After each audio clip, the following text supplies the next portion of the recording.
আসসালামু আলাইকুম। আমি আব্দুল হাকিম গরুনির বাজার থেকে বলছি। গরুনির বাজারের পক্ষ থেকে সবাইকে আগাম ঈদের শুভেচ্ছা। আমরা আজ কথা বলবো মধুর প্রকারভেদ নিয়ে।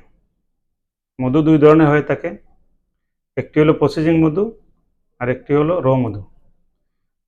মধু প্রসেসিং মধু নিয়ে অনেকের প্রশ্ন আছে, তো সেই বিষয়টা আপনাদের সামনে আজকে ক্লিয়ার করব। এই যে আমার হাতে দেখছেন, এটা সরিষা ফুলের হাফ কেজি মধু। এই মধুর রঙটি সাদা। আর এই যে মধুটা, এটা হাফ কেজি কালো জিরা ফুলের মধু। মধুর রঙটি কালো। এবং এই যে দেখেন লেসু ফুলের মধু, এটা এই রংটাও কালো। এখন কালো এবং সাদা হওয়ার পিছনে কারণ কি? এটার মূল কারণ হলো মধু যখন সরাসরি চাক থেকে সংগ্রহ করা হয় তখন মধুর রংটি থাকে এরকম সাদা, এবং এটা ন্যাচারাল। আবার ওই মধুটি যখন মেশিনে নিয়ে প্রসেসিং করা হয় তখন মধুর রংটি হয়ে যায় কালো।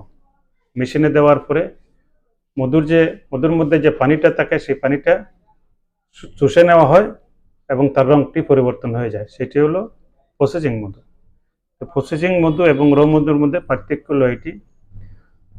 তো আপনারা যারা মধু নিয়মিত সেবন করেন অবশ্যই এই বিষয়ে ধারণা আছে। আমরা ইনশাল্লাহ আপনাদেরকে খাঁটি মানের মধু দেওয়ার চেষ্টা করছি। আপনারা আমাদের সাথে থাকতে পারেন, ভরসা রাখতে পারেন। আমরা আপনাদেরকে খাঁটি মধু সরবরাহ করে দিব। যারা আমাদের কাছে মধুটি অর্ডার করতে চান আমাদের ওয়েবসাইট ভিজিট করে অর্ডার করতে পারেন, অথবা আমাদের হোয়াটসঅ্যাপ নাম্বারে আপনার নাম, ঠিকানা, মোবাইল নাম্বার দিয়ে অর্ডারটি কনফার্ম করতে পারেন।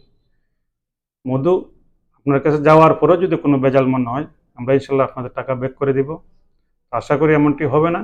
আপনারা আমাদের পাশে থাকতে পারেন, ভরসা করতে পারেন ইনশাল্লাহ। ভালো থাকবেন, সুস্থ থাকবেন। সবাইকে ধন্যবাদ। আসসালামু আলাইকুম।